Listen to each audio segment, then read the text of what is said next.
तिन्हां ने अपार बख्शिश कीती है। गुरु साहिब जी दी पावन हजूरी अंदर सज के साध संगत दियां घड़ियां सानू प्राप्त होईयां हन। गुरबाणी दे विचार नूं आरंभ करिए। प्रथम प्यार अदब दे नाल आखो जी वाहिगुरु जी का खालसा वाहिगुरु जी की फतेह। अज दा पावन हुक्मनामा बहुत ही प्यारे भगत जी भगत कबीर जी उन्हां दी रसना तो गायन किया होया है, जो कि धनासरी राग दे विच 691 अंग ते साहिब श्री गुरु ग्रंथ साहिब जी महाराज विच अंकित है, दर्ज है। गुरु साहिब जी भगत साहिबान जी अपनी बाणी दे विच वाहिगुरु दे बारे विच लिखदे ने, किन्हीं तेरा अंत न पाया, कि परमात्मा दा कोई अंत नहीं पा सकदा। ओढ़क ओढ़क भाल थके वेद कहनिक बात।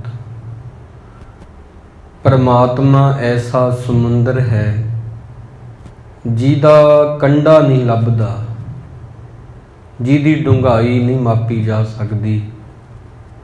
क्योंकि आम आपां किसे एक बंदे दी सिफत करिए कि बड़ा फराग दिला, चंगे सुभाव वाला, मिठ बोलड़ा, मिलवर्तन दी भावना वाला, सब नाल प्यार दी भावना रखण वाला, इदां दो चार गल्लां होर कह दईए ते बंदे दी जिहड़ी कथा उस खत्म हो जाती है। ज़्यादा समा नहीं आपां किसे बारे कह सकते। इदां ही किसे देश दे संबंध विच किसे देश दे कानून वधिया हो सकते ने, उत्थों दा आवाजाई दा प्रबंध वधिया हो सकदा, रहन सहन खाण पीण ये सब वधिया हो सकदा। 5-10 मिनट वध तो वध 1 घंटा इहदे विच उहदी कथा जिहड़ी आ खत्म हो जाएगी। ये चीज़ां परमात्मा तो बिना गुरु तो बिना हर चीज़ ते लागू हो जांदियां ने कि कथा करन लग जाइए इंसान दी मनुख दी कथा वो खत्म हो जाएगी। पर एक कबीर साहब जी कहते कि एक परमात्मा दी कथा है, उन्होंने कहना पवेगा नेति नेति नेति, भाव कि तेरा अंत नहीं पाया जा सकता। तां कीआं गल्लां कथियां ना जाहे, जे को कहे पिछे पछताए। वो इन्ना वड्डा है, उहदियां गल्लां भी इन्नियां वड्डियां ने, वो इन्ना उच्चा है कि उहदा अंत ही नहीं लभ्या जा सकता। हुण परमात्मा दे बनाए हुए समुंदर ने, समुंदर दा ही अंत नहीं पै सकदा, उहदा तां अंत किवें पवेगा ना। ये सारा जिक्र अज भगत कबीर जी ने परमात्मा दे संबंध विच किन्हीं तेरा अंत न पाया, इहदे इर्द गिर्द सारा इन्हां दा हुक्मनामा है। फरमाया है राग धनासरी बाणी भगत कबीर जी की। धनासरी राग दे विच भगत कबीर साहब जी ने ये शब्द रचिया है। एक ओंकार सतगुर प्रसाद, वो दुनिया नूं बनाउण वाला, साजण वाला, बना के पालन वाला, ਪਾਲ ਕੇ ਬਾਅਦ 'ਚ ਮਿਟਾਉਣ ਵਾਲਾ ਇੱਕ ਹੀ ਹੈ। ਓੰਕਾਰ ਉਹਦਾ ਇੱਕ ਬੋਲ ਆ ਜੀ ਤੋਂ ਸਭ ਕੁਝ ਬਣਿਆ। ਕੀਤਾ ਪਸਾਓ ਏਕੋ ਕਵਾਓ, ਉਹਦੇ ਇੱਕ ਕਵਾਓ ਤੋਂ ਭਾਵ ਬੋਲ ਤੋਂ ਟੈਸਤੇ ਹੋਏ ਲੱਖ ਦਰਿਆਓ, ਲੱਖਾਂ ਜ਼ਿੰਦਗੀਆਂ ਦੇ ਦਰਿਆ ਚੱਲ ਪਏ ਨੇ। ਸਤਿਗੁਰ ਪ੍ਰਸਾਦ, ਸੱਚੇ ਗੁਰੂ ਦੇ ਪ੍ਰਸਾਦ ਮਿਹਰ ਦੁਆਰਾ ਹੀ ਉਹਦੀ ਪ੍ਰਾਪਤੀ ਹੁੰਦੀ ਆ। ਉਹਦੀ ਸਮਝ ਪੈਂਦੀ ਹੈ, ਉਹਦੇ ਨਾਲ ਪਿਆਰ ਪੈਂਦਾ, ਉਹਦੇ ਜੈਸਾ ਸੁਭਾਅ ਬਣਦਾ। ਉਹਦੇ ਨਾਲੋਂ ਅਸੀਂ ਵਿਛੜੇ ਹਾਂ ਇਹ ਅਹਿਸਾਸ ਹੁੰਦਾ ਗੁਰੂ ਨੂੰ ਮਿਲ ਕੇ। ਅੱਗੇ ਹੁਕਮਨਾਮੇ ਦੀ ਆਰੰਭਤਾ ਹੁੰਦੀ ਆ। ਸਨਕ ਸਨੰਦ ਮਹੇਸ਼ ਸਮਾਨਾ। ਦੁਨੀਆ 'ਚ ਬੜੇ ਅਵਤਾਰ ਹੋਏ, ਬੜੇ ਦੇਵਤੇ ਹੋਏ, ਪਰ ਕਬੀਰ ਸਾਹਿਬ ਜੀ ਕਹਿੰਦੇ ਨੇ ਬ੍ਰਹਮਾ ਦੇ ਪੁੱਤਰ ਨੇ ਸਨਕ, ਇੱਕ ਦਾ ਨਾਮ ਸਨੰਦ ਹੈ, ਸੰਤ ਕੁਮਾਰ। ਇਹਨਾਂ ਨੇ ਵਾਹਿਗੁਰੂ ਜੀ ਤੇਰਾ ਅੰਤ ਨਹੀਂ ਪਾਇਆ। ਅੱਗੇ ਦੇਵਤਿਆਂ ਵਿੱਚੋਂ ਹੀ ਇੱਕ ਦੇਵ ਹੈ ਜਿਹਨੂੰ ਸ਼ਿਵ ਕਹਿੰਦੇ ਨੇ, ਜੋ ਕਿ ਸਰੀਰ ਤੇ ਭਸਮ ਮਲ ਕੇ ਰੱਖਦਾ। ਮਹੇਸ਼ ਕਹਿੰਦੇ ਨੇ, ਕਈ ਉਹਦੇ ਨਾਮ ਨੇ। ਜੋਗੀਆਂ ਚੋਂ ਸਿਰਮੌਰ ਜੋਗੀ ਆ, ਨਾਥਾਂ ਦਾ ਨਾਥ ਕਹਾਉਂਦਾ। ਤੇ ਉਹਨੇ ਵੀ ਵਾਹਿਗੁਰੂ ਤੇਰਾ ਅੰਤ ਨਹੀਂ ਪਾਇਆ। ਸ਼ੇਖ ਨਾਗ ਤੇਰੋ ਮਰਮ ਨਾ ਜਾਨਾ। ਇੱਦਾਂ ਹੀ ਇੱਕ ਸਰਪ ਹੈ, ਉਹਦੇ ਹਜ਼ਾਰਾਂ ਹੀ ਫਨ ਨੇ, ਉਹਨੇ ਵੀ ਤੇਰਾ ਅੰਤ ਨਹੀਂ ਪਾਇਆ। ਭਾਵੇਂ ਉਹ ਤੇਰੇ ਨਾਮ ਨੂੰ ਰੋਜ਼ ਜਪਦਾ, ਨਾਮ ਬਦਲ ਬਦਲ ਕੇ ਲੈਂਦਾ। ਜਿਹੜਾ ਅੱਜ ਨਾਮ ਲੈ ਲਿਆ ਕੱਲ ਨਹੀਂ ਲੈਣਾ, ਕੱਲ ਲੈ ਲਿਆ ਪਰਸੋਂ ਨਹੀਂ ਲੈਣਾ, ਉਹ ਵੀ ਤੇਰਾ ਅੰਤ ਨਹੀਂ ਪਾ ਸਕਦਾ। ਸੇਖ ਨਾਗ ਤੇਰੋ ਮਰਮ ਨਾ ਜਾਨਾ। ਇਹ ਇੰਨੇ ਦੇਵਤੇ ਵੱਡੇ ਵੱਡੇ, ਬ੍ਰਹਮਾ ਵਰਗੇ, ਬ੍ਰਹਮਾ ਦੇ ਪੁੱਤਰ ਵਰਗੇ, ਸ਼ਿਵ ਵਰਗੇ, ਸ਼ੇਸ਼ ਨਾਗ ਵਰਗੇ, ਤੇਰੋ ਮਰਮ ਨਾ ਜਾਨਾ। ਮਰਮ ਕਹਿੰਦੇ ਨੇ ਅੰਤ ਜਾਣਨ ਨੂੰ, ਤੇਰਾ ਓੜਕ ਨਹੀਂ ਲੱਭ ਸਕਦੇ। ਹੁਣ ਕਬੀਰ ਸਾਹਿਬ ਜੀ ਕਹਿੰਦੇ ਜਦੋਂ ਇਹਨਾਂ ਤੋਂ ਨਹੀਂ ਹੋ ਪਾਇਆ, ਹੁਣ ਮੈਂ ਕੀ ਕਰਾਂਗਾ, ਸਾਨੂੰ ਫਿਰ ਕੀ ਕਰਨਾ ਚਾਹੀਦਾ? ਉਹਦਾ ਜਵਾਬ ਅੱਗੇ ਦਿੰਦੇ ਨੇ, ਸੰਤ ਸੰਗਤ ਰਾਮ ਹਿਰਦੈ ਵਸਾਈ। ਮੈਂ ਸੰਗਤ ਵਿੱਚ ਆ ਕੇ ਵਾਹਿਗੁਰੂ ਦੇ ਨਾਮ ਨੂੰ ਹਿਰਦੇ ਵਿੱਚ ਵਸਾਉਂਦਾ ਹਾਂ। ਮੈਂ ਸਾਧ ਸੰਗਤ ਵਿੱਚ ਆ ਕੇ ਪਰਮਾਤਮਾ ਦੇ ਨਾਮ ਨੂੰ ਹਿਰਦੇ 'ਚ ਟਿਕਾਉਂਦਾ ਹਾਂ। ਇਸ ਤੋਂ ਬਿਨਾਂ ਮੈਂ ਓੜਕ ਨਹੀਂ ਲੱਭਦਾ। ਮੈਂ ਇਹ ਨਹੀਂ ਕਹਿੰਦਾ ਕਿ ਪਰਮਾਤਮਾ ਤੂੰ ਕਿਤਨਾ ਬੇਅੰਤ ਆ, ਮੈਂ ਇਹਦੇ ਬਾਰੇ ਜਾਣਨਾ, ਤੂੰ ਕਿਵੇਂ ਇਹ ਸਾਰਾ ਕਾਰਜ ਕਰਦਾ, ਮੈਂ ਤੇਰਾ ਅੰਤ ਥੋੜ੍ਹੀ ਲੱਭਣਾ। ਮੈਂ ਤਾਂ ਤੇਰੇ ਨਾਲ ਪਿਆਰ ਕਰਨ ਲਈ ਹੀ ਇਹ ਸਾਧ ਸੰਗਤ ਚੁਣੀ ਆ।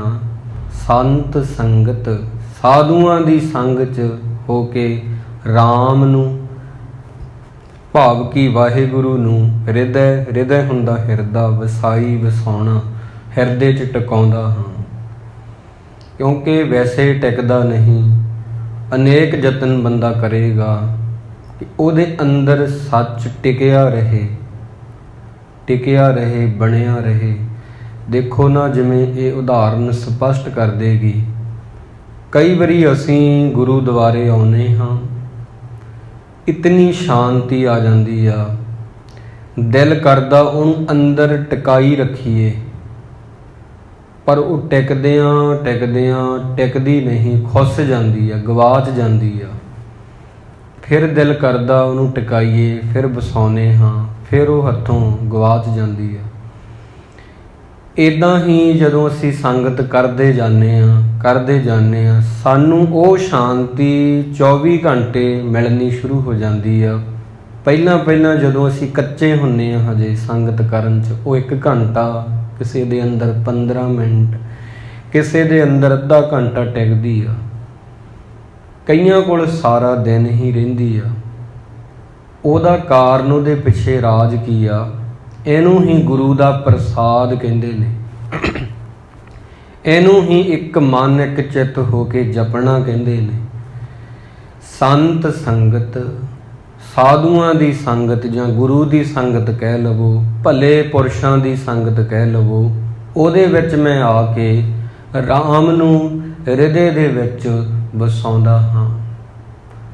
ਕਬੀਰ ਸਾਹਿਬ ਜੀ ਜਿਹੜੇ ਨੇ, ਉਹਨਾਂ ਦੇ ਜੀਵਨ ਨੂੰ ਜੇ ਆਪਾਂ ਦੇਖੀਏ, ਘਰ ਵਿੱਚ ਗੁਜ਼ਾਰਾ ਬੜਾ ਹੀ ਮੁਸ਼ਕਲ ਆ। ਖੱਡੀ ਤੇ ਬੈਠ ਕੇ ਕੱਪੜਾ ਬੁਣਦੇ ਨੇ। ਕਦੇ ਕਦੇ ਇਤਨੀ ਗਰੀਬੀ ਆ ਜਾਂਦੀ ਆ, ਘਰ ਦੇ ਵਿੱਚ ਲੂਣ ਤੱਕ ਨਹੀਂ ਹੁੰਦਾ, ਪਰ ਆਏ ਹੋਏ ਸਾਧੂਆਂ ਲਈ ਸਭ ਕੁਝ ਵਾਰ ਦਿੰਦੇ ਨੇ। ਭਗਤ ਕਬੀਰ ਜੀ ਐਸੇ ਨੇ, ਉਹਨਾਂ ਦਾ ਜੀਵਨ ਐਸਾ ਹੈ। ਆਏ ਹੋਏ ਸਾਧੂਆਂ ਤੋਂ ਸਦਕੇ ਜਾਣਾ, ਕੁਰਬਾਨ ਜਾਣਾ। ਆਪਣੀ ਬਾਣੀ ਵਿੱਚ ਹੀ ਕਹਿੰਦੇ ਨੇ ਕਬੀਰ, ਸਾਧੂ ਕੀ ਸੰਗਤ ਰਹੋ, ਜੌਂ ਕੀ ਭੂਸੀ ਖਾਓ, ਹੋਣਹਾਰ ਸੋ ਹੋਏ ਹੈ, ਸਾਕਤ ਸੰਗ ਨਾ ਜਾਓ। ਮੈਂ ਸਾਧੂਆਂ ਦੇ ਸੰਗ ਹੋ ਕੇ ਰਹੂੰਗਾ, ਜੇ ਮੈਨੂੰ ਜਿਉਂ ਦੇ ਛਿੱਲੜ ਵੀ ਖਾਣੇ ਪੈ ਗਏ ਤਾਂ ਵੀ, ਇਤਨੀ ਗਰੀਬੀ ਵੀ ਹੋਵੇ, ਇਤਨਾ ਕਸ਼ਟ ਵੀ ਸਹਾਰਨਾ ਪੈ ਜੇ, ਪਰ ਮੈਂ ਸਾਧੂਆਂ ਦਾ ਪੱਲਾ ਨਹੀਂ ਛੱਡਾਂਗਾ, ਆਪਦੇ ਗੁਰੂ ਦਾ ਪੱਲਾ ਨਹੀਂ ਛੱਡਾਂਗਾ। ਤਾਂ ਉਸ ਤੋਂ ਬਾਅਦ ਕਹਿੰਦੇ ਨੇ ਕਿ ਪਰ ਮੈਂ ਸਾਕਤਾਂ ਦੀ ਸੰਗ 'ਚ ਕਦੇ ਨਹੀਂ ਜਾਵਾਂਗਾ। ਹੋਣਹਾਰ ਸੋ ਹੋਏ ਹੈ, ਸਾਕਤ ਸੰਗ ਨਾ ਜਾਓ। ਇਸ ਕਰਕੇ ਸਾਧ ਸੰਗਤ ਨੂੰ ਬਹੁਤ ਵੱਡਾ ਹੀ ਰੁਤਬਾ ਦਿੱਤਾ ਹੈ ਬਾਣੀ 'ਚ। ਗੁਰੂ ਮਹਾਰਾਜ ਤਾਂ ਆਪਣੇ ਆਪ ਨੂੰ ਸੰਗਤ ਤੋਂ ਨੀਵਾਂ ਕਹਾਉਂਦੇ ਨੇ, ਸੰਗਤ ਨੂੰ ਹੀ ਉੱਚਾ ਦੱਸਦੇ ਨੇ।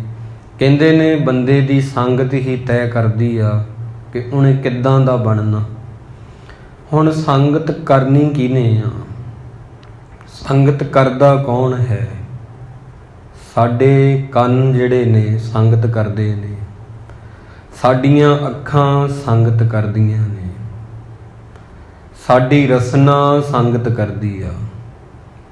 ਇਹ ਚੀਜ਼ਾਂ ਤੇ ਧਿਆਨ ਦੇਣ ਦੀ ਬੜਾ ਹੀ ਲੋੜ ਹੈ ਕਿ ਅੱਖਾਂ ਮੇਰੀਆਂ ਕਿਤੇ ਗਲਤ ਸੰਗਤ ਤਾਂ ਨਹੀਂ ਕਰ ਰਹੀਆਂ, ਕੰਨਾਂ ਰਾਹੀਂ ਮੈਂ ਗਲਤ ਚੀਜ਼ ਤਾਂ ਨਹੀਂ ਅੰਦਰ ਪਾ ਰਿਹਾ, ਰਸਨਾ ਰਾਹੀਂ ਮੈਂ ਗਲਤ ਚੀਜ਼ ਤਾਂ ਨਹੀਂ ਬਿਆਨ ਕਰ ਰਿਹਾ।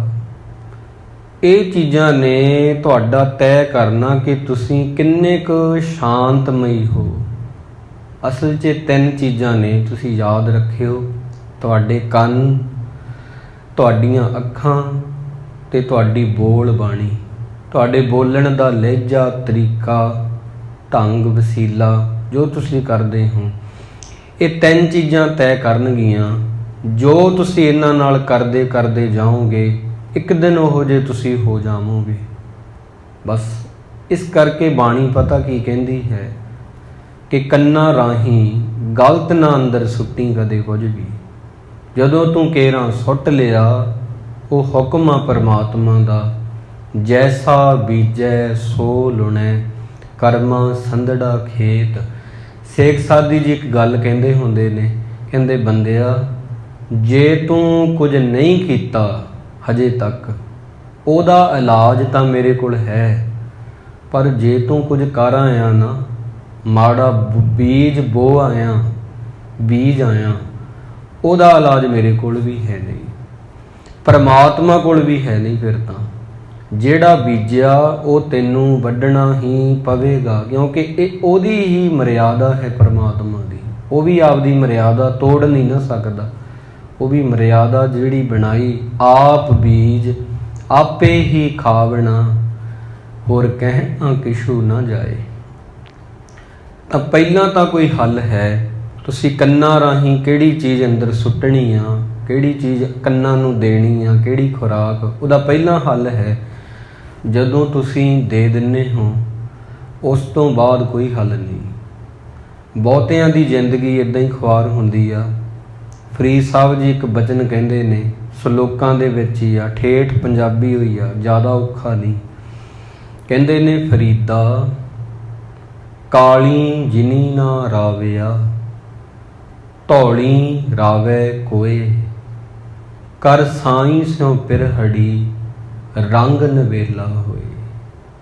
ਫਰੀਦ ਸਾਹਿਬ ਜੀ ਕਹਿੰਦੇ ਨੇ, ਜਿਨ੍ਹਾਂ ਨੇ ਕਾਲੇ ਵਾਲ ਆਇਆ ਕਦੇ ਸਾਈਂ ਨੂੰ ਯਾਦ ਨਹੀਂ ਕੀਤਾ, ਧੌਲੀ ਰਾਵੇ ਕੋਏ।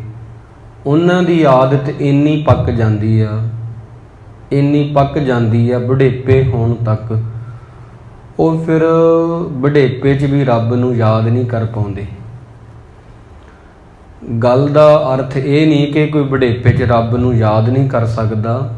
ਜਿਹੜੇ ਜਵਾਨੀ 'ਚ ਕਰਦੇ ਨੇ ਉਹ ਬੁਢੇਪੇ 'ਚ ਵੀ ਕਰਦੇ ਨੇ। ਫਰੀਦ ਸਾਹਿਬ ਜੀ ਆਪ ਬਜ਼ੁਰਗ ਸਨ, ਆਖਰੀ ਸਾਹ ਤੱਕ ਰੱਬ ਨੂੰ ਉਹਨਾਂ ਨੇ ਕਦੇ ਭੁਲਾਇਆ ਨਹੀਂ। ਉਹ ਆਦਤਾਂ ਦੀ ਗੱਲ ਕਰ ਰਹੇ ਨੇ ਜੋ ਅੱਜ ਦਾ ਵਿਸ਼ਾ ਹੈ। ਸੰਤ ਸੰਗਤ ਰਾਮ ਹਿਰਦੈ ਵਸਾਈ। ਜਵਾਨੀ ਵਿੱਚ ਸਾਨੂੰ ਬੜਾ ਜੋਸ਼ ਹੁੰਦਾ, ਅਸੀਂ ਭੁੱਲ ਹੀ ਜਾਂਦੇ ਹਾਂ ਕਿ ਪਰਮਾਤਮਾ ਨਾਮ ਦੀ ਕੋਈ ਚੀਜ਼ ਵੀ ਹੈਗੀ ਆ। ਸਾਡੇ ਅੰਦਰ ਜੋਸ਼ ਹੁੰਦਾ, ਉਹਦਾ ਹੀ ਸਾਨੂੰ ਹੰਕਾਰ ਹੋ ਜਾਂਦਾ। ਕਿਸੇ ਕੋਲੇ ਸੁੰਦਰਤਾ ਵਾ, ਉਹਦਾ ਉਹਨੂੰ ਹੰਕਾਰ ਹੋ ਜਾਂਦਾ। ਕਿਸੇ ਕੋਲੇ ਗਿਆਨ ਆ, ਉਹਨੂੰ ਉਹਦਾ ਹੰਕਾਰ ਹੋ ਜਾਂਦਾ। ਕਿਸੇ ਕੋਲੇ ਪੈਸੇ ਜ਼ਿਆਦਾ, ਉਹਨੂੰ ਉਹਦਾ ਹੰਕਾਰ ਲੈ ਬਹਿੰਦਾ। ਇਸ ਕਰਕੇ ਸਾਈਂ ਕਰ ਸਾਈਂ ਸਿਉ ਪਿਰਹੜੀ ਰੰਗ ਨਵੇਲਾ ਹੋਏ। ਭਗਤ ਜੀ ਕਹਿੰਦੇ ਤੂੰ ਕਾਲੇ ਵਾਲ ਆਇਆ ਹੀ, ਕਾਲੇ ਵਾਲ ਹੁੰਦਿਆਂ ਹੀ ਤੂੰ ਸਾਈਂ ਨੂੰ ਯਾਦ ਕਰ। ਕਈ ਵਾਰੀ ਅਸੀਂ ਐਵੇਂ ਕਹਿ ਦਿੰਦੇ ਹਾਂ ਜੀ ਸਾਡਾ ਬਾਹਰੀ ਪ੍ਰਸਥਿਤੀਆਂ ਠੀਕ ਨਹੀਂ ਹੈਗੀਆਂ। ਮੈਂ ਇੱਕ ਪੁਸਤਕ ਪੜ੍ਹ ਰਿਹਾ ਸੀ, ਮਸਕੀਨ ਸਾਹਿਬ ਜੀ ਦੀ ਹੈ, ਉਹਦਾ ਨਾਮ ਹੈ ਰਮਜ ਤੇ ਰਹੱਸ, ਬੜੀ ਪਿਆਰੀ ਹੈ। ਤਾਂ ਉਹਦੇ ਵਿੱਚ ਉਹ ਲਿਖਦੇ ਨੇ, ਕਹਿੰਦੇ ਧਰੂ ਜਿਹੜਾ ਸੀ ਉਹਦੀ ਪਰਿਸਥਿਤੀ ਕੋਈ ਜ਼ਿਆਦਾ ਠੀਕ ਨਹੀਂ ਸੀ।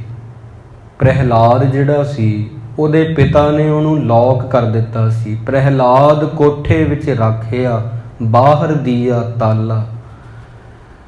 ਉਹਨੂੰ ਕਮਰੇ 'ਚ ਬੰਦ ਕਰਤਾ ਸੀ। ਉਹ ਨਿਆਣਾ ਸੀ, ਇੱਕ ਬੱਚਾ ਸੀ ਕਿ ਭੁੱਖੇ ਭਾਣੇ ਰੱਬ ਨੂੰ ਯਾਦ ਕਰਦਾ ਰਿਹਾ। ਕਹਿੰਦੇ ਲੋਕ ਰੱਜ ਕੇ ਵੀ ਨਹੀਂ ਕਰ ਸਕਦੇ, ਰੋਟੀ ਖਾ ਕੇ ਵੀ ਯਾਦ ਨਹੀਂ ਕਰਦੇ। ਪ੍ਰਹਿਲਾਦ ਇੱਕ ਬੱਚਾ ਸੀ, ਉਹਨੇ ਭੁੱਖੇ ਰਹਿ ਕੇ ਵੀ ਇਬਾਦਤ ਕੀਤੀ ਆ, ਕਿਉਂਕਿ ਖਾਣਾ ਨਹੀਂ ਸੀ ਦਿੰਦੇ ਉਹਨੂੰ। ਕਹਿੰਦਾ ਸੀ ਹਰਨਾਕਸ਼ ਮੈਨੂੰ ਕਹਿ ਵੀ ਮੈਂ ਰੱਬ ਹਾਂ। ਉਹ ਕਹਿੰਦਾ ਸੀ ਨਹੀਂ, ਰੱਬ ਤਾਂ ਇੱਕ ਹੀ ਆ ਪਿਤਾ ਜੀ, ਤੇ ਜਿਹਨੇ ਤੁਹਾਨੂੰ ਬਣਾਇਆ ਤੇ ਮੈਨੂੰ ਬਣਾਇਆ, ਮੈਂ ਤਾਂ ਉਹਨੂੰ ਹੀ ਜਪੂੰਗਾ। ਪ੍ਰਹਿਲਾਦ ਕੋਠੇ ਵਿੱਚ ਰੱਖਿਆ, ਬਾਹਰ ਦੀਆ ਤਾਲਾ। ਬਾਣੀ ਦੀਆਂ ਪੰਗਤੀਆਂ ਨੇ, ਨਿਰਭਉ ਬਾਲਕ ਮੂਲ ਨ ਡਰਈ, ਮੇਰੇ ਅੰਤਰ ਗੁਰੂ ਗੋਪਾਲਾ। ਭੁੱਖੇ ਪੇਟ ਰਹਿ ਕੇ ਪ੍ਰਹਿਲਾਦ ਨੇ ਯਾਦ ਕੀਤਾ ਰੱਬ ਨੂੰ। ਮਸਕੀਨ ਜੀ ਕਹਿੰਦੇ ਲੋਕ ਜਿਹੜੇ ਨੇ ਰੋਟੀ ਖਾ ਕੇ ਯਾਦ ਨਹੀਂ ਕਰਦੇ। ਫਿਰ ਉਹ ਹੋਰ ਅੱਗੇ ਚੱਲਦੇ ਨੇ। ਕਬੀਰ ਸਾਹਿਬ ਜੀ, ਭਗਤ ਰਵਿਦਾਸ ਜੀ ਦੀ ਜਿਹੜੀ ਕੁੱਲੀ ਸੀ ਬਿਲਕੁਲ ਸਧਾਰਨ ਘਰ, ਉਹਨਾਂ ਉਹਦੇ 'ਚ ਯਾਦ ਕਰ ਲਿਆ। ਜੁੱਤੀਆਂ ਗੰਢ ਗੰਢ ਕੇ, ਲੋਕਾਂ ਕੋਲ ਇੰਨੇ ਪੈਸੇ ਨੇ ਤੇ ਲੋਕ ਕੋਠੀਆਂ 'ਚ ਰਹਿ ਕੇ ਉਹਨੂੰ ਯਾਦ ਨਹੀਂ ਕਰ ਸਕਦੇ। ਜਿੰਨਾ ਕਰਨਾ ਸੀ ਉਹਨਾਂ ਕੁੱਲੀਆਂ 'ਚ ਹੀ ਯਾਦ ਕਰ ਲਿਆ। ਫਿਰ ਅੱਗੇ ਚੱਲਦੇ ਨੇ, ਕਹਿੰਦੇ ਲੋਕਾਂ ਕੋਲੇ ਜਿਹੜਾ ਬੈੱਡ ਹੁੰਦਾ ਸੌਣ ਲਈ ਨਾ, ਉਹਦੇ 'ਤੇ ਬਹੁਤ ਮਹਿੰਗਾ ਗੱਦਾ ਕਈ ਵਾਰੀ ਅਸੀਂ ਲੈ ਕੇ ਆਉਂਦੇ ਹਾਂ ਕਿ ਆਰਾਮਦਾਇਕ ਹੋਵੇ। ਕਹਿੰਦੇ ਗੁਰੂ ਅਰਜਨ ਦੇਵ ਜੀ ਤੁਸੀਂ ਤੱਤੀ ਤਵੀ 'ਤੇ ਬੈਠ ਕੇ ਨਹੀਂ ਭੁੱਲੇ ਉਸ ਅਕਾਲ ਨੂੰ, ਲੋਕ ਗੱਦਿਆਂ 'ਤੇ ਪੈ ਕੇ ਭੁੱਲ ਜਾਂਦੇ ਆ। ਜਿਹੇ ਪ੍ਰਸਾਦ ਸੁਖ ਸੇਜ ਸੁਈਜੈ।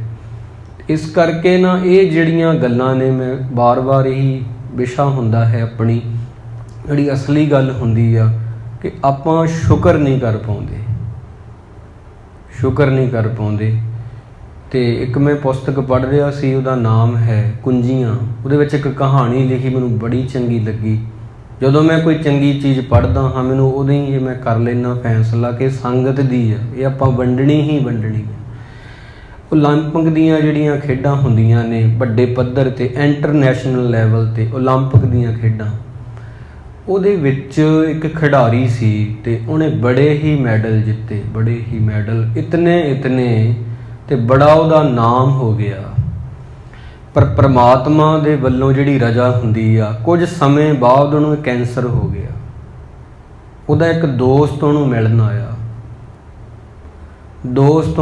ਆਇਆ, ਕਹਿੰਦਾ ਪਰਮਾਤਮਾ ਨੇ ਤੇਰੇ ਨਾਲ ਬੜਾ ਹੀ ਮਾੜਾ ਕੀਤਾ। ਉਹ ਕਹਿਣ ਲੱਗਾ ਕਿਉਂ ਮਾੜਾ ਕੀਤਾ? ਕਹਿੰਦਾ ਇਹੀ ਤੈਨੂੰ ਕੈਂਸਰ ਹੋ ਗਿਆ ਨਾ, ਵੀ ਇਹ ਬਿਮਾਰੀ ਛੇਤੀ ਠੀਕ ਨਹੀਂ ਹੁੰਦੀ। ਪਹਿਲੀ ਸਟੇਜ ਜੇ ਪਤਾ ਲੱਗ ਜੇ ਠੀਕ ਆ, ਦੂਜੀ ਤੀਜੀ ਫਿਰ ਬੰਦੇ ਦੀ ਮੌਤ ਹੋ ਜਾਂਦੀ ਆ। ਉਹ ਕਹਿੰਦਾ ਨਹੀਂ ਐਸੀ ਗੱਲ ਨਹੀਂ, ਫਿਰ ਤੂੰ ਸਮਝਿਆ ਹੀ ਨਹੀਂ। ਦੁਨੀਆ 'ਚ ਕਿੰਨੇ ਇਨਸਾਨ ਨੇ, ਪਰਮਾਤਮਾ ਨੇ ਮੈਨੂੰ ਉਦੋਂ ਵੀ ਚੁਣਿਆ ਸੀ ਜਦੋਂ ਮੈਂ ਗੋਲਡ ਮੈਡਲ ਜਿੱਤੇ ਨੇ ਦੂਜੇ ਦੇਸ਼ਾਂ 'ਚ ਜਾ ਕੇ। ਪਰਮਾਤਮਾ ਨੇ ਮੈਨੂੰ ਉਦੋਂ ਚੁਣਿਆ ਤੇ ਮੈਂ ਉਦੋਂ ਵੀ ਸ਼ੁਕਰ ਕੀਤਾ ਸੀ, ਤੇ ਹੁਣ ਵੀ ਪਰਮਾਤਮਾ ਨੇ ਜੇ ਮੈਨੂੰ ਚੁਣਿਆ ਲੱਖਾਂ ਦੇ ਵਿੱਚੋਂ, ਤਾਂ ਉਦੋਂ ਮੈਂ ਜਿਹੜਾ ਸੀ ਧੰਨਵਾਦ ਕਰਦਾ ਸੀ, ਅੱਜ ਮੈਂ ਗਿਲਾ ਕਿਵੇਂ ਕਰ ਜਾਵਾਂ। ਚੁਣਿਆ ਮੈਨੂੰ ਉਦੋਂ ਲੱਖਾਂ 'ਚੋਂ ਸੀ, ਕਿਉਂਕਿ ਓਲੰਪਿਕ ਜਿਹੜੇ ਮੈਡਲ ਨੇ ਹਰ ਬੰਦਾ ਨਹੀਂ ਨਾ ਲੈ ਸਕਦਾ। ਖੇਡਾਂ 'ਚੋਂ ਤਗਮੇ ਜਿੱਤਣੇ, ਮੈਡਲ ਜਿੱਤਣੇ, ਗੋਲਡ ਮੈਡਲ ਜਿੱਤਣੇ, ਕਹਿੰਦਾ ਮੈਂ ਕਿੰਨੇ ਜਿੱਤੇ ਨੇ, ਮੇਰਾ ਨਾਂ ਕਿੰਨਾ ਦੁਨੀਆ 'ਚ। ਉਦੋਂ ਤਾਂ ਪਰਮਾਤਮਾ ਨੂੰ ਮੈਂ ਕਦੇ ਕਿਹਾ ਨਹੀਂ।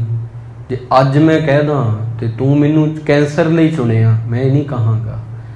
ਤਾਂ ਇੱਦਾਂ ਦੇ ਜਿਹੜੇ ਬੰਦੇ ਹੁੰਦੇ ਨੇ ਨਾ, ਉਹ ਕਿਉਂ ਇੱਦਾਂ ਦੇ ਹੁੰਦੇ ਨੇ? ਇੰਨੀ ਚੜ੍ਹਦੀ ਕਲਾ ਦੇ ਵਿੱਚ ਰਹਿਣ ਵਾਲੇ, ਉਹਨਾਂ ਦੀ ਸੰਗਤ ਉੱਦਾਂ ਦੀ ਹੁੰਦੀ ਹੈ। ਸਾਰਾ ਅਸਰ ਹੀ ਸਾਡੇ ਤੇ ਸੰਗਤ ਦਾ ਹੈ, ਸਾਰਾ ਅਸਰ ਜਿੰਨਾ ਵੀ ਹੈ। ਕਬੀਰ ਸਾਹਿਬ ਜੀ ਵਾਰ-ਵਾਰ ਕਹਿ ਰਹੇ ਨੇ, ਸੰਤ ਸੰਗਤ ਰਾਮ ਹਿਰਦੈ ਵਸਾਈ। ਇਹ ਚੀਜ਼ ਕਹਿਣੀ ਉਸ ਖਿਡਾਰੀ ਲਈ ਬੜੀ ਹੀ ਔਖੀ ਸੀ, ਪਰ ਉਹਨੇ ਦਿਲ ਤੋਂ ਕਹੀ ਕਿ ਮੇਰੇ ਪਰਮ ਮਿੱਤਰ, ਪਰਮਾਤਮਾ ਨੇ ਮੈਨੂੰ ਗੋਲਡ ਮੈਡਲ ਲਈ ਚੁਣਿਆ ਸੀ, ਜਿਹੜਾ ਕੋਈ ਨਹੀਂ ਜਿੱਤ ਸਕਿਆ, ਮੈਂ ਉਹ ਜਿੱਤਿਆ। ਅੱਜ ਵੀ ਉਹਨੇ ਮੈਨੂੰ ਚੁਣ ਲਿਆ ਕੈਂਸਰ ਲਈ, ਮੈਂ ਉਹਨੂੰ ਉਲਾਂਭਾ ਨਹੀਂ ਦੇ ਸਕਦਾ। ਚੰਗਿਆਈਆਂ ਲਈ ਉਹਨੇ ਮੈਨੂੰ ਚੁਣਿਆ, ਸੋਭਾ ਲਈ। ਜੇ ਅੱਜ ਬਿਮਾਰੀ ਲਈ ਚੁਣ ਲਿਆ ਤਾਂ ਮੈਂ ਕਿਹੜੇ ਮੂੰਹ ਨਾਲ ਕਹਿ ਦਿਆਂ। ਇਸ ਕਰਕੇ ਨਾ ਇਹੋ ਜਿਹੇ ਜਿਹੜੇ ਬੰਦੇ ਹੁੰਦੇ ਨੇ, ਇਹ ਗੱਲ ਖਿਡਾਰੀ ਦੀ ਨਹੀਂ, ਉਹਨੇ ਵੀ ਕਿਸੇ ਚੰਗੇ ਬੰਦੇ ਦੀ ਸੰਗਤ ਕੀਤੀ ਹੋਵੇਗੀ, ਨਹੀਂ ਬੰਦਾ ਇਹ ਗੱਲ ਕਹਿ ਹੀ ਨਹੀਂ ਸਕਦਾ। ਤਾਂ ਤੁਹਾਡੀਆਂ ਗੱਲਾਂ ਦੱਸਦੀਆਂ ਨੇ ਕਿ ਤੁਸੀਂ ਕਿੰਨਾ 'ਚ ਬਹਿਨੇ ਹੋ। ਤੁਹਾਡਾ ਸਲੀਕਾ, ਗੱਲ ਕਰਨ ਦਾ ਤਰੀਕਾ ਇਹ ਦੱਸੇਗਾ ਕਿ ਵਾਕਈ ਤੁਹਾਡੀਆਂ ਗੱਲਾਂ 'ਚ ਗੁਰੂ ਦਾ ਪਿਆਰ ਹੈ ਕਿ ਨਹੀਂ। ਕਿਉਂਕਿ ਕੁਝ ਗੱਲਾਂ ਜਿਹੜੀਆਂ ਨੇ ਨਾ, ਉਹ ਤੈਅ ਕਰਦੀਆਂ ਨੇ ਕਿ ਤੁਸੀਂ ਕਿੱਦਾਂ ਦੇ ਹੋ। ਵੱਡੀਆਂ ਵੱਡੀਆਂ ਗੱਲਾਂ ਲੋਕ ਕਰ ਲੈਂਦੇ ਨੇ, ਪਰ ਬੰਦਾ ਪਛਾਣਿਆ ਨਿੱਕੀ ਨਿੱਕੀ ਗੱਲ ਤੋਂ ਜਾਂਦਾ ਹੈ। ਕਿਉਂਕਿ ਕੁਝ ਲੋਕਾਂ ਦੀਆਂ ਸਿਰਫ ਗੱਲਾਂ ਹੀ ਚੰਗੀਆਂ ਹੁੰਦੀਆਂ, ਆਪ ਨਹੀਂ ਉਹ ਚੰਗੇ ਹੁੰਦੇ। ਕੁਝ ਲੋਕਾਂ ਦੀਆਂ ਗੱਲਾਂ ਵੀ ਚੰਗੀਆਂ ਹੁੰਦੀਆਂ, ਉਹ ਆਪ ਵੀ ਚੰਗੇ ਹੁੰਦੇ ਨੇ। ਗੁਰੂ ਸਾਹਿਬ ਜੀ ਪਤਾ ਕਿਉਂ ਪਿਆਰੇ ਲੱਗਦੇ ਨੇ, ਕਬੀਰ ਸਾਹਿਬ ਪਤਾ ਕਿਉਂ ਪਿਆਰੇ ਲੱਗਦੇ ਨੇ? ਇਹਨਾਂ ਦੀਆਂ ਗੱਲਾਂ ਵੀ ਚੰਗੀਆਂ ਨੇ, ਇਹ ਆਪ ਵੀ ਚੰਗੇ ਨੇ। ਸਾਡੀਆਂ ਗੱਲਾਂ ਚੰਗੀਆਂ ਹੁੰਦੀਆਂ ਨੇ, ਕਈ ਵਾਰ ਅਸੀਂ ਬਹੁਤ ਚੰਗੀਆਂ ਗੱਲਾਂ ਕਰਦੇ ਹਾਂ, ਪਰ ਜਦੋਂ ਮਹਾਰਾਜ ਸਾਨੂੰ ਲਿਆ ਕੇ ਖੜਾ ਕਰਦਾ ਕਿਸੇ ਮੁਸ਼ਕਲ ਦੇ ਵਿੱਚ, ਸਮੱਸਿਆ 'ਚ, ਸੰਕਟ 'ਚ, ਉਦੋਂ ਅਸੀਂ ਮਿੰਟ ਲਾਉਂਦੇ ਹਾਂ ਕਿਸੇ ਨੂੰ ਡੇਗਣ ਲੱਗੇ, ਕਿਸੇ ਨੂੰ ਦੱਬਣ ਲੱਗੇ, ਕਿਸੇ ਦੇ ਸਿਰ ਤੇ ਬੈਠਣ ਲੱਗੇ। ਇੱਦਾਂ ਦੀ ਜ਼ਿੰਦਗੀ ਬੰਦੇ ਦੀ ਹੋ ਜਾਂਦੀ ਹੈ। ਇਸ ਕਰਕੇ ਅੱਗੇ ਪੰਕਤੀ ਹੈ, ਰਹਾਉ ਦਾ ਮਤਲਬ ਹੈ ਠਹਿਰਾਓ। ਠਹਿਰਾਓ ਦੇ ਕੇ ਕਹਿ ਰਹੇ ਨੇ, ਹਨੂਮਾਨ ਸਰ ਗਰੜ ਸਮਾਨ। ਕਬੀਰ ਸਾਹਿਬ ਜੀ ਕਹਿੰਦੇ, ਮੈਂ ਕੀ ਸ਼ੈ ਹਾਂ। ਹਨੂਮਾਨ ਕਿੱਡਾ ਬਲੀ ਸੀ, ਤੇ ਇੱਕ ਪੰਛੀ ਆ, ਗਰੜ ਪੰਛੀ, ਤੇ ਬਹੁਤ ਵੱਡਾ ਪੰਛੀ ਆ, ਆਕਾਰ ਉਹਦਾ ਬੜਾ ਵੱਡਾ। ਵਾਹਿਗੁਰੂ ਜੀ ਇਹਨਾਂ ਨੇ ਵੀ ਤੇਰਾ ਅੰਤ ਨਹੀਂ ਪਾਇਆ। ਮੈਂ ਤਾਂ ਹੈ ਹੀ ਕੀ ਚੀਜ਼ ਆ, ਸੁਰਪਤ ਨਰਪਤ ਨਹੀਂ ਗੁਣ ਜਾਨਾ। ਸੁਰਪਤ ਹੁੰਦਾ ਦੇਵਤੇ, ਉਹ ਰਾਜੇ ਜਿਹੜੇ ਸਵਰਗ 'ਚ ਰਹਿਣ ਵਾਲੇ ਨੇ। ਨਰਪਤ ਹੁੰਦਾ ਧਰਤੀ ਤੇ ਰਹਿਣ ਵਾਲੇ ਰਾਜੇ, ਸਿਕੰਦਰ ਵਰਗੇ, ਜਹਾਂਗੀਰ ਵਰਗੇ, ਅਕਬਰ ਵਰਗੇ, ਹਮਾਯੂੰ ਵਰਗੇ, ਬਾਬਰ ਵਰਗੇ, ਔਰੰਗਜ਼ੇਬ ਵਰਗੇ। ਇਹਨਾਂ ਨੇ ਵੀ ਵਾਹਿਗੁਰੂ ਤੇਰਾ ਅੰਤ ਨਹੀਂ ਪਾਇਆ। ਇਹਨਾਂ ਨੇ ਦੇਵਤੇ ਜਿਹੜੇ ਨੇ, ਸਵਰਗ ਦੇ ਰਾਜੇ ਨੇ, ਇੰਦਰ ਵਰਗੇ, ਇਹਨਾਂ ਨੇ ਵੀ ਅੰਤ ਨਹੀਂ ਪਾਇਆ। ਸੁਰਪਤ ਨਰਪਤ ਨਹੀਂ ਗੁਣ ਜਾਨਾ। ਵਾਹਿਗੁਰੂ ਜੀ ਤੇਰੇ ਗੁਣਾਂ ਨੂੰ ਨਹੀਂ ਜਾਣਿਆ। ਚਾਰ ਵੇਦ ਅਰ ਸਿਮਰਤ ਪ੍ਰਾਨਾ। ਚਾਰ ਵੇਦ ਨੇ, ਜਜਰ ਵੇਦ ਹੈ, ਅਥਰ ਵੇਦ ਹੈ, ਸਾਮ ਵੇਦ ਹੈ, ਰਿਗਵੇਦ ਆ, ਇਹਨਾਂ ਨੇ ਵੀ ਤੇਰਾ ਅੰਤ ਨਹੀਂ ਜਾਣਿਆ। 18 ਪੁਰਾਣ ਨੇ, ਸਿਮਰਤੀਆਂ ਨੇ, ਕਿਤਾਬਾਂ ਨੇ ਭਾਵ ਕੀ, ਤੇ ਇਹਨਾਂ ਨੇ ਵੀ ਤੇਰਾ ਅੰਤ ਨਹੀਂ ਜਾਣਿਆ। ਕਮਲਾ ਪੱਤ, ਮਾਇਆ ਦਾ ਪਤੀ ਵਿਸ਼ਨੂੰ, ਕਵਲਾ ਜਿਹੜੀ ਆ ਲక్ష్ਮੀ, ਨਹੀਂ ਗੁਣ ਜਾਣਨਾ, ਇਹਨਾਂ ਨੇ ਵੀ ਅੰਤ ਨਹੀਂ ਜਾਣਿਆ।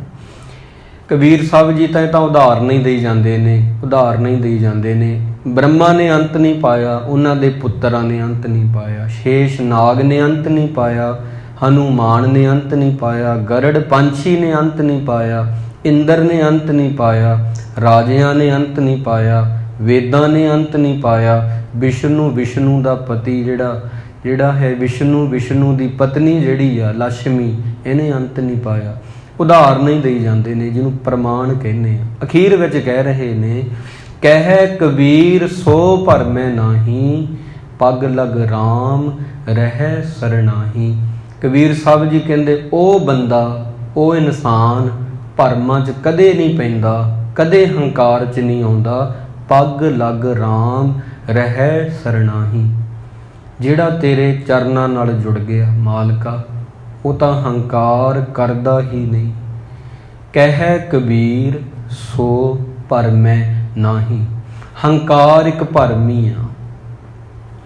ਦੇਖੋ ਮੈਂ ਜੇ ਹੰਕਾਰ ਕਰਾਂ, ਤੁਸੀਂ ਕਰੋ, ਕਿੰਨੀ ਇਹ ਮਾੜੀ ਗੱਲ ਆ। ਕਿਉਂਕਿ ਦੇਖੋ ਜੇ ਤੁਸੀਂ ਸਦਾ ਵਾਸਤੇ ਰਹਿਣਾ ਹੋਵੇ, ਆਪਾਂ ਸਦਾ ਵਾਸਤੇ ਰਹਿਣਾ ਹੋਵੇ ਸਾਰਿਆਂ ਨੇ, ਫਿਰ ਤਾਂ ਮੰਨ ਲਓ ਅਸੀਂ ਹੰਕਾਰ ਕਰੀਏ ਕਿ ਅਸੀਂ ਸਦਾ ਵਾਸਤੇ ਇੱਥੇ ਹਾਂ, ਫਿਰ ਤਾਂ ਬੰਦਾ ਚਲੋ ਇੱਕ ਗੱਲ ਕਹਿਣੀ ਪਵੇਗੀ, ਚੰਗਾ ਜਿਹਾ ਲੱਗੇਗਾ, ਠੀਕ ਲੱਗੇਗਾ ਵੀ ਠੀਕ ਆ, ਇਹ ਹੈ ਕੁਝ, ਇਹਦੀ ਹੋਂਦ ਆ।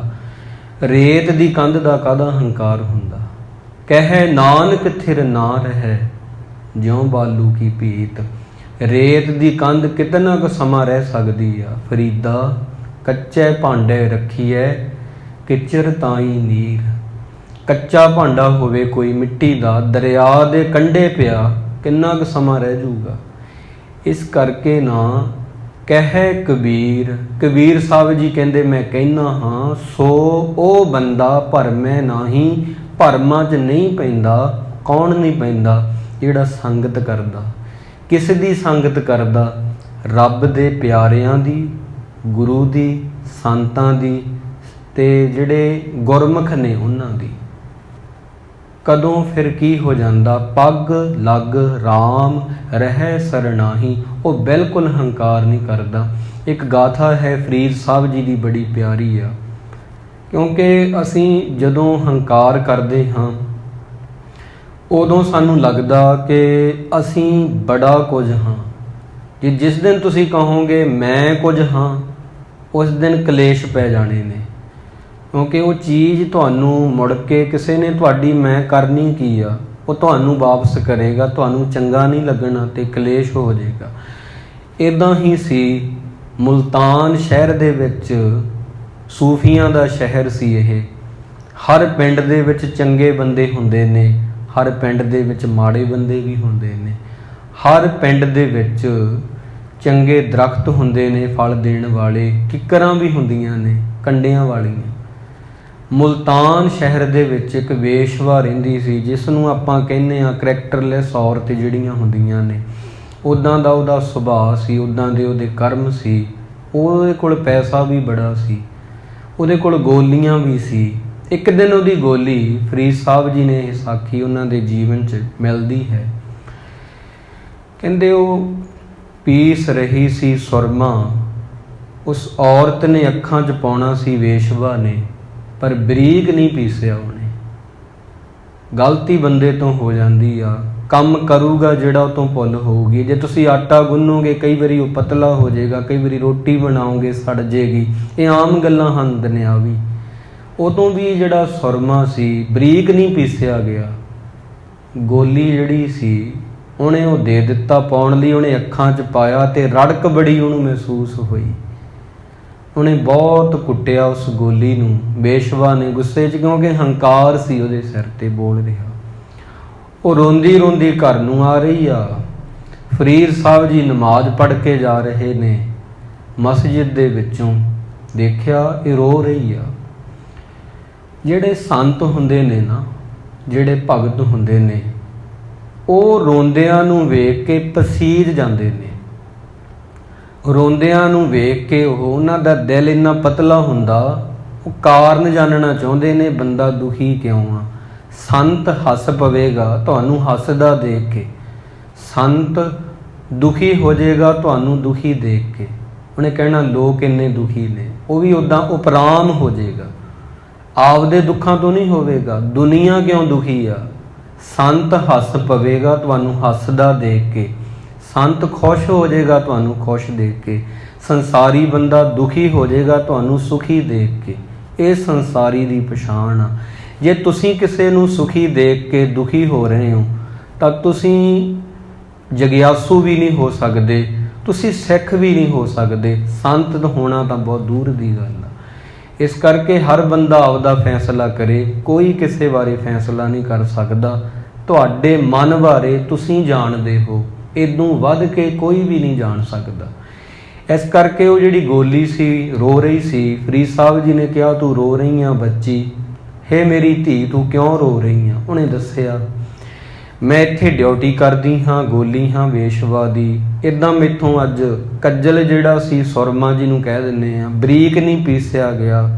ਉਹਨੇ ਅੱਖਾਂ 'ਚ ਪਾ ਲਿਆ ਅਤੇ ਉਹਨੂੰ ਰੜਕ ਹੋਈ, ਉਹਨੇ ਮੈਨੂੰ ਮਾਰਿਆ, ਇਸ ਕਰਕੇ ਮੈਂ ਰੋ ਰਹੀ। ਫਰੀਦ ਸਾਹਿਬ ਜੀ ਕਹਿੰਦੇ ਤੂੰ ਚੁੱਪ ਕਰ ਜਾ, ਕੋਈ ਗੱਲ ਨਹੀਂ, ਸਹਿਜ ਵਿੱਚ ਆ, ਗਲਤੀ ਮਨੁੱਖ ਤੋਂ ਹੋ ਜਾਂਦੀ ਆ, ਕੋਈ ਬਾਤ ਨਹੀਂ। ਇੱਦਾਂ ਉਹਨੂੰ ਸਹਿਜ ਦੇ ਦਿੱਤਾ, ਕਿਉਂਕਿ ਗੁਰਮੁਖ ਦਾ ਕਹਿਣਾ ਹੀ ਬੜਾ, ਉਹਦੇ ਵਿੱਚ ਕੁਝ ਅਜੀਬ ਜੀ ਕਸ਼ਿਸ਼ ਹੁੰਦੀ ਆ। ਮਤਲਬ ਤੁਸੀਂ ਕਿਸੇ ਨੂੰ ਸਮਝਾਓਗੇ ਨਾ, ਬਾਣੀ ਪੜ੍ਹਿਆ ਕਰ, ਅੰਮ੍ਰਿਤ ਛਕ ਲਾ, ਕੋਈ ਨਹੀਂ ਛਕੇਗਾ। ਸੰਤ ਕਵੇਗਾ ਨਾ, ਸੰਤ ਕਮਾਈ ਵਾਲਾ, ਉਹਦੀ ਜਿਹੜੀ ਬੰਦੂਕ ਆ ਭਰੀ ਹੁੰਦੀ ਆ, ਉਹ ਠਾਹ ਕਰਕੇ ਵੱਜਦੀ ਆ, ਉਹਦੇ ਬੋਲ ਜਿਹੜੇ ਹੁੰਦੇ ਨੇ। ਸਾਡੀ ਖਾਲੀ ਹੋਈ ਖੜਕੀ ਜਾਂਦੀ ਆ, ਸਾਡੀ ਆਪਦੀ ਕਮਾਈ ਨਹੀਂ, ਸਾਡਾ ਕਿਸੇ ਤੇ ਅਸਰ ਹੀ ਨਹੀਂ ਹੁੰਦਾ। ਇਸ ਕਰਕੇ ਫਰੀਦ ਸਾਹਿਬ ਜੀ ਦਾ ਅਸਰ ਹੋਇਆ, ਉਹ ਚੁੱਪ ਕਰ ਗਈ।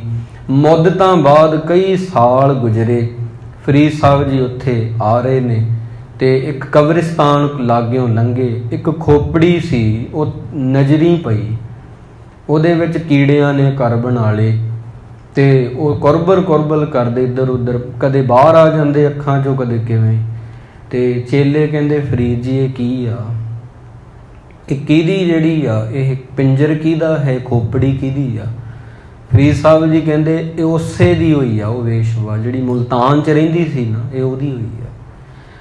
ਉਹ ਅੱਖਾਂ ਜਿਨ੍ਹਾਂ ਨੇ ਕਦੇ ਕੱਜਲ ਦੀ ਰੜਕ ਨਹੀਂ ਸਹਾਰੀ, ਕੱਜਲ ਰੇਖ ਨਾ ਸਹਿੰਦਿਆਂ ਸੇ ਪੰਖੀ ਸੂਏ ਬਹਿਠ, ਉਹਨਾਂ ਦੇ ਸਲੋਕਾਂ 'ਚ ਇਹ ਪੰਗਤੀ ਆ। ਉਹ ਅੱਖਾਂ ਜਿਹੜੀਆਂ ਕਦੇ ਕੱਜਲ ਦੀ ਰੜਕ ਨਹੀਂ ਸਹਾਰ ਸਕਦੀਆਂ ਸੀ, ਅੱਜ ਕੀੜਿਆਂ ਨੇ ਉਹਨਾਂ ਅੱਖਾਂ 'ਚ ਹੀ ਘਰ ਬਣਾਏ ਨੇ। ਇਹ ਚੀਜ਼ ਕਿਵੇਂ ਹੋ ਜਾਂਦੀ ਆ। ਅਸਲ 'ਚ ਜਦੋਂ ਤੁਸੀਂ ਕਹਿੰਦੇ ਮੈਂ ਚਾਹੁੰਦੇ ਹੋ ਨਾ, ਮੈਂ ਬਹੁਤ ਸੁੰਦਰ ਹਾਂ, ਜਦੋਂ ਤੁਸੀਂ ਕਹਤਾ ਮੈਂ ਬਹੁਤ ਸੋਹਣਾ, ਤਾਂ ਉਹਨੇ ਤੁਹਾਨੂੰ ਡੋਬ ਦੇਣਾ। ਉਹ ਜਿਹੜੀ ਮੈਂ ਆ, ਸੋਹਣੇ ਹੋਣ ਨੇ ਨਹੀਂ ਡੋਬਣਾ। ਸੋਹਣਾ ਹੋਣਾ ਤਾਂ ਪਰਮਾਤਮਾ ਦੀ ਕਲਾ ਹੈ, ਉਹਨੇ ਤੁਹਾਨੂੰ ਬਣਾਇਆ। ਦਾਤ ਜੋਤ ਸਭ ਸੂਰਤ ਤੇਰੀ, ਮੈਂ ਬਹੁਤ ਗਿਆਨੀ ਹਾਂ। ਗਿਆਨੀ ਹੋਣਾ ਮਾੜਾ ਨਹੀਂ, ਜਿੱਥੇ ਆ ਗਿਆ ਮੈਂ ਬੜਾ ਗਿਆਨੀ ਹਾਂ, ਉਹਨੇ ਡੋਬ ਦੇਣਾ। ਮੈਂ ਬੜਾ ਅਮੀਰ ਹਾਂ, ਅਮੀਰ ਹੋਣਾ ਮਾੜਾ ਨਹੀਂ। ਭਗਤ ਪੀਪਾ ਜੀ ਅਮੀਰ ਸੀਗੇ, ਰਾਜੇ ਸੀ, ਉਹ ਮੈਂ ਨੇ ਤੁਹਾਨੂੰ ਡੋਬਣਾ। ਗੱਲ ਅਮੀਰੀ ਦੀ ਨਹੀਂ, ਗੱਲ ਗਰੀਬੀ ਦੀ ਵੀ ਨਹੀਂ ਹੈਗੀ। ਗੱਲ ਬਸ ਤੁਹਾਡੀ ਹਉਮੈ ਜਿਹੜੀ ਸਾਡੀ ਆਪਣੀ, ਜਿਹੜੀਆਂ ਸਾਡੀਆਂ ਮੋਹਰਾਂ ਲਾਈਆਂ ਨੇ, ਮੈਂ ਗਿਆਨੀ ਹਾਂ, ਮੈਂ ਅਮੀਰ ਹਾਂ, ਮੈਂ ਇੱਦਾਂ ਦਾ ਹਾਂ, ਇਹ ਚੀਜ਼ਾਂ ਸਾਨੂੰ ਖੁਆਰ ਕਰ ਦਿੰਦੀਆਂ ਨੇ। ਜਿਹੜੀ ਭਾਵ ਕੀ ਮੈਂ ਕਹਿਣਾ ਇਹ ਚਾਹ ਰਿਹਾ, ਸਾਨੂੰ ਸਦਗੁਣ ਜਿਹੜੇ ਹੁੰਦੇ ਨੇ, ਸ਼ੁਭ ਗੁਣ ਜਿਹੜੇ ਹੁੰਦੇ ਨੇ, ਉਹ ਨਿੱਤ ਲੈਣੇ ਚਾਹੀਦੇ ਨੇ ਗੁਰੂ ਤੋਂ, ਔਗਣ ਛੱਡਣੇ ਚਾਹੀਦੇ ਨੇ। ਹਰ ਦਿਨ ਨੂੰ ਇਉਂ ਜਿਉਵੋ ਬਸ ਇਹ ਮੇਰਾ ਆਖਰੀ ਵਾਲਾ ਦਿਨ ਆ ਅੱਜ। ਇਹਦੇ ਨਾਲ ਇਹ ਨਹੀਂ ਕਿ ਤੁਸੀਂ ਨੈਗੇਟਿਵ ਹੋ ਜਾਓਗੇ, ਇਹ ਚੀਜ਼ਾਂ ਨੈਗੇਟਿਵ ਕਰਨ ਲਈ ਨਹੀਂ, ਇਹ ਸਗੋਂ ਤੁਹਾਨੂੰ ਚੜ੍ਹਦੀ ਕਲਾ 'ਚ ਲਿਜਾਣਗੀਆਂ ਚੀਜ਼ਾਂ। ਮੌਤ ਵੀ ਬਾਣੀ ਤਾਂ ਇਹ ਕਹਿੰਦੀ ਆ, ਮੌਤ ਚੰਗੀ ਆ। ਕਹਿੰਦੇ 800 ਸਾਲ ਦਾ ਮਰੀਜ਼ ਹੋਵੇ ਉਹ ਚੰਗਾ ਲੱਗੇਗਾ, 500 ਸਾਲ ਦਾ ਲਾੜਾ ਹੋਵੇ ਉਹਨੂੰ ਵਿਆਹ ਕੇ ਲੈ ਕੇ ਆਈਏ ਉਹ ਚੰਗਾ ਲੱਗੇਗਾ। ਕਹਿੰਦੇ ਜੇ ਮੌਤ ਨਾ ਹੁੰਦੀ, ਲੋਕਾਂ ਨੇ ਅਰਦਾਸ ਕਰਿਆ ਕਰਨੀ ਸੀ, ਮਾਲਕਾ मैं इन्ना दुखी हाँ, मैनू लै जा दुनिया तो। मौत होना भी ਉਹਦਾ वरदान है एक परमात्मा ਦਾ। बाणी इत्थों तक कह रही है, पहला मरण कबूल जीवन की छड़ आस, ओह सवन की रेण का तो आओ हमारे पास। जे तुसी मैं कई सदियां तक सानू रहना पै जे इत्थे ਤਾਂ ਸਾਨੂੰ ਤਾਂ बड़ा औखा लगेगा, मुश्किल ही बन जाएगी। जो करदा है, जो दी मर्यादा है वो सही आ। संत संगत राम हृदय वसाई। हे वाहिगुरु, तेरी मौत ਦਾ ਅੰਤ ਨਹੀਂ ਪੈ ਸਕਦਾ। ਭਾਵ ਕਿ ਕਦੋਂ ਮਰਨਾ, ਕਿਆ ਜਾਣਾ, ਕਿਵ ਮਰਹਿੰਗੇ, ਕੈਸਾ ਮਰਨਾ ਹੋਏ। ਮੈਨੂੰ ਤਾਂ ਆਪਦੇ ਬਾਰੇ ਇਹ ਨਹੀਂ ਪਤਾ ਕਦੋਂ, ਕਿੱਥੇ, ਕਿਵੇਂ ਮੈਂ ਮਰ ਜਾਣਾ, ਕਿਸੇ ਨੂੰ ਵੀ ਨਹੀਂ ਪਤਾ। ਸਾਧੂ ਸੰਤ ਤਾਂ ਦੱਸ ਸਕਦੇ ਨੇ ਮੈਂ ਫਲਾਣੇ ਦਿਨ ਚਲੇ ਜਾਣਾ, ਤੁਹਾਨੂੰ ਮੈਨੂੰ ਆਪਾਂ ਨੂੰ ਨਹੀਂ ਪਤਾ। ਇਹ ਗੱਲ ਦਾ ਵੀ ਨਹੀਂ ਪਤਾ ਮੇਰਾ ਮਨ ਟਿਕਦਾ ਕਿਉਂ ਨਹੀਂ, ਮੈਂ ਇੰਨਾ ਦੁਖੀ ਕਿਉਂ ਹੋ ਜਾਂਦਾ। ਇਹਨਾਂ ਗੱਲਾਂ ਦੇ ਜਵਾਬ ਸਾਨੂੰ ਨਹੀਂ ਪਤਾ, ਪਰ ਫਿਰ ਵੀ ਇੰਨਾ ਅਸੀਂ ਹੰਕਾਰ ਕਰਦੇ ਹਾਂ। ਗੁਰੂ ਮਹਾਰਾਜ ਸਾਨੂੰ ਇਹੀ ਚੀਜ਼ਾਂ ਰੋਜ਼ ਰੋਜ਼ ਸਿਖਾਉਂਦੇ ਨੇ। ਵਾਹਿਗੁਰੂ ਤੇਰਾ ਕਿਸੇ ਚੀਜ਼ ਦਾ ਅੰਤ ਨਹੀਂ ਪਾ ਸਕਦੇ ਅਸੀਂ। ਚਿੜੀਆਂ ਕਿੰਨੇ ਤਰ੍ਹਾਂ ਦੀਆਂ ਨੇ ਪਤਾ ਹੀ ਨਹੀਂ ਸਾਨੂੰ, ਬਸ ਦਰਸ਼ਨ ਕਰ ਸਕਦੇ ਹਾਂ ਉਹਨਾਂ ਦੇ ਜਿਹੜੀਆਂ ਤੂੰ ਬਣਾਈਆਂ ਨੇ ਮਾਲਕਾ। ਤੇ ਸਮੁੰਦਰ ਕਿਤਨਾ ਕੁ ਵੱਡਾ, ਇਹਦਾ ਅੰਤ ਨਹੀਂ ਅਸੀਂ ਪਾ ਸਕਦੇ। ਰੱਬ ਦਾ ਅੰਤ ਕਿਵੇਂ ਪੈ ਜਾਏਗਾ। ਇਸ ਕਰਕੇ ਇਹ ਚੀਜ਼ਾਂ ਦਾ ਅੰਤ ਲੱਭਣ ਨਾਲੋਂ ਕਬੀਰ ਸਾਹਿਬ ਜੀ ਕਹਿੰਦੇ ਤੁਸੀਂ ਸੰਗਤ ਜਾ ਕੇ ਉਹਨੂੰ ਨੇਤੀ ਨੇਤੀ ਨੇਤੀ ਕਹਿ ਦਿਓ, ਜਿਹਨੂੰ ਵੇਦ ਕਹਿੰਦੇ ਨੇ ਨੇਤੀ। ਭਾਵ ਕਿ ਤੇਰਾ ਅੰਤ ਨਹੀਂ, ਤੇਰਾ ਅੰਤ ਨਹੀਂ, ਤੂੰ ਬੇਅੰਤ ਹੈ। ਇਹ ਚੀਜ਼ ਕਹਿਣੀ ਚਾਹੀਦੀ ਆ। ਬ੍ਰਹਮਾ ਨੇ ਅੰਤ ਨਹੀਂ ਪਾਇਆ, ਸਨਕ ਸਨੰਦ ਉਹਦੇ ਪੁੱਤਰ ਨੇ, ਸੰਤ ਕੁਮਾਰ, ਇਹਨਾਂ ਨੇ ਅੰਤ ਨਹੀਂ ਪਾਇਆ। ਸ਼ਿਵ ਦੇ ਮੰਦਰ ਬੜੇ ਨੇ ਭਾਰਤ ਵਿੱਚ, ਸ਼ਿਵ ਜੀ ਦੇ, ਸ਼ਿਵ ਨੇ ਵੀ ਅੰਤ ਨਹੀਂ ਪਾਇਆ। ਸ਼ੇਖ ਨਾਗ ਉਹਨੇ ਅੰਤ ਨਹੀਂ ਪਾਇਆ। ਹਨੂਮਾਨ ਕਿੱਡਾ ਬਲੀ ਆ, ਹਨੂਮਾਨ ਸਰਗਰੜ ਸਮਾਨਾ, ਉਹਨੇ ਅੰਤ ਨਹੀਂ ਪਾਇਆ। ਪੰਛੀਆਂ ਤੋਂ ਸਭ ਤੋਂ ਵੱਡਾ ਪੰਛੀ ਆ ਗਰੜ ਪੰਛੀ ਆ ਉਹਦਾ ਨਾਂ। ਜਿਵੇਂ ਆਪਾਂ ਕਹਿ ਦਿੰਦੇ ਆ ਲਗੜ ਵੱਡੀ ਆ, ਜਿਵੇਂ ਗਿਰਜਾਂ ਬਹੁਤ ਵੱਡੀਆਂ ਨੇ, ਤੇ ਇੱਦਾਂ ਹੀ ਗਰੜ ਪੰਛੀ ਆ ਬਹੁਤ ਵੱਡਾ, ਉਹਨੇ ਅੰਤ ਨਹੀਂ ਪਾਇਆ। ਇੰਦਰ ਨੇ ਅੰਤ ਨਹੀਂ ਪਾਇਆ। ਜਹਾਂਗੀਰ ਬਾਦਸ਼ਾਹ ਹੋ ਗਿਆ, ਬਾਬਰ, ਹਮਾਯੂੰ, ਅਕਬਰ, ਔਰੰਗਜ਼ੇਬ ਵਰਗੇ, ਸ਼ੇਰ ਸ਼ਾਹ ਸੂਰੀ ਵਰਗੇ, ਇਹਨਾਂ ਅੰਤ ਨਹੀਂ ਪਾਇਆ। ਚਾਰ ਵੇਦ ਆ ਵਾਹਿਗੁਰੂ, ਇਹਨਾਂ ਨੇ ਅੰਤ ਨਹੀਂ ਪਾਇਆ। ਵਿਸ਼ਨੂੰ ਤੋਂ ਵੀ ਤੇਰਾ ਅੰਤ ਨਹੀਂ ਪਿਆ। ਕਮਲਾ ਪਤ ਉਹਦੀ ਪਤਨੀ ਆ ਲక్ష్ਮੀ, ਕਵਲਾ ਉਹਦਾ ਨਾਮ, ਉਹਨੇ ਅੰਤ ਨਹੀਂ ਪਾਇਆ। ਕਹਿ ਕਬੀਰ ਸੋ ਭਰਮੈ ਨਾਹੀ, ਪਗ ਲਗ ਰਾਮ ਰਹੇ ਸਰਨਾਹੀ। ਕਬੀਰ ਸਾਹਿਬ ਜੀ ਕਹਿੰਦੇ ਮੈਂ ਤਾਂ ਤੇਰੇ ਚਰਨਾਂ ਨਾਲ ਜੁੜਿਆ ਹਾਂ ਮਾਲਕਾ, ਮੈਂ ਅੰਤ ਥੋੜ੍ਹੀ ਲੱਭਣ ਆਇਆ, ਮੈਂ ਤਾਂ ਤੈਨੂੰ ਬੇਅੰਤ ਬੇਅੰਤ ਨੇਤੀ ਨੇਤੀ ਨੇਤੀ ਓੜ ਕੋੜ ਕਪਾਲ ਥੱਕੇ ਵੇਦ ਕਹਿਣ ਇੱਕ ਬਾਤ, ਇਹ ਕਹਿਣ ਆਇਆ ਹਾਂ। ਇਹ ਸਾਨੂੰ ਭਗਤ ਜੀ ਦੱਸਦੇ ਰਹਿੰਦੇ ਨੇ। ਸੋ ਗੁਰਸਿੱਖ ਪਿਆਰਿਓ, ਅੱਜ ਦੇ ਦੀਵਾਨ ਵਿੱਚ ਇਤਨਾ ਹੀ। ਗੁਰੂ ਸਾਹਿਬ ਭਗਤ ਕਬੀਰ ਜੀ ਦਾ ਇਹ ਸ਼ਬਦ ਸੀ, ਜਿਨ੍ਹਾਂ ਨੇ ਸਾਰੀ ਜ਼ਿੰਦਗੀ ਗਰੀਬੀ 'ਚ ਭਾਵੇਂ ਕੱਢਤੀ, ਪਰ ਮਾਲਕ ਨੂੰ ਨਹੀਂ ਭੁਲਾਇਆ ਦਿਲ 'ਚੋਂ। ਭਾਵੇਂ ਘਰ ਵਿੱਚ ਲੂਣ ਨਹੀਂ ਸੀ ਜਿਨ੍ਹਾਂ ਦੇ, ਪਰ ਮਾਲਕ ਨੂੰ ਚੇਤੇ ਰੱਖਿਆ। ਐਸੇ ਭਗਤ ਬਣੀਏ, ਰੱਬ ਦੇ ਪਿਆਰੇ ਬਣੀਏ। ਇਦੋਂ ਬਿਨਾ ਕੱਖ ਵੀ ਨਹੀਂ ਹੈ ਜੋ ਸਾਡੇ ਨਾਲ ਨਿਭਣਾ ਹੈ। ਗੁਰੂ ਸਾਹਿਬ ਦੀ ਸ਼ਾਨ, ਐਸੇ ਭਗਤਾਂ ਦੀ ਸ਼ਾਨ ਜਿਨ੍ਹਾਂ ਗਰੀਬੀ 'ਚ ਨਹੀਂ ਭੁਲਾਇਆ, ਜਿਨ੍ਹਾਂ ਭੁੱਖੇ ਹੋ ਕੇ ਨਹੀਂ ਭੁਲਾਇਆ। ਅਸੀਂ ਰੋਟੀ ਖਾ ਕੇ ਭੁੱਲ ਜਾਂਦੇ ਹਾਂ ਰੱਬ ਨੂੰ। ਤਿੰਨਾਂ ਦੀ ਸ਼ਾਨ ਬੜੀ ਉੱਚੀ ਹੈ ਜੀ। ਬੋਲਦੇ ਹਾਂ ਇੱਕ ਨਹੀਂ, ਬਹੁਤ ਬਹੁਤ ਭੁੱਲਾਂ ਹੋ ਗਈਆਂ ਹਨ। ਗੁਰੂ ਦੀ ਸੰਗਤ ਤੇ ਸਤਿਗੁਰੂ ਜੀ ਸਾਨੂੰ ਬਖਸ਼ ਲੈਣ। ਆਓ ਰਲ ਕੇ ਆਪਾਂ ਵੀ ਭਗਤ ਕਬੀਰ ਜੀ ਜਿਵੇਂ ਯਾਦ ਕਰਦੇ ਸੀ, ਰਾਮ ਰਾਮ ਵਾਹਿਗੁਰੂ ਕਹਿ ਕੇ ਆਪਾਂ ਵੀ ਇੱਕ ਨਿਮਾਣਾ ਜਿਹਾ ਯਤਨ ਕਰੀਏ ਜੀ।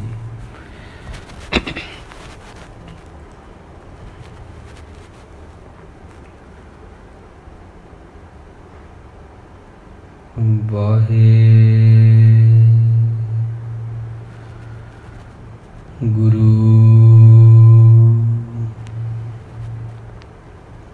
ਵਾਹਿਗੁਰੂ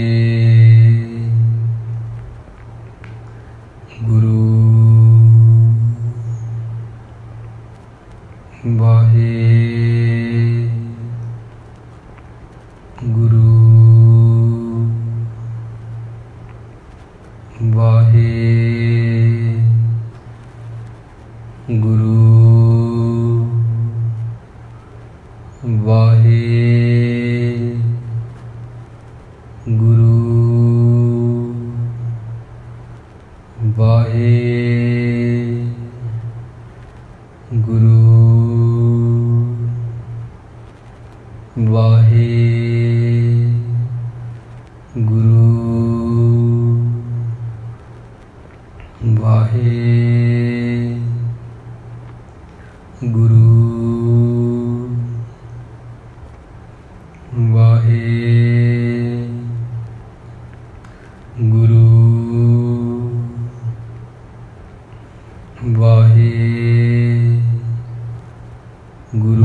ਦੇਹੋ ਸੱਜਣ ਅਸੀਸੜੀਆਂ, ਜੋ ਹੋਵੇ ਸਾਹਿਬ ਸਿਉ ਮੇਲ।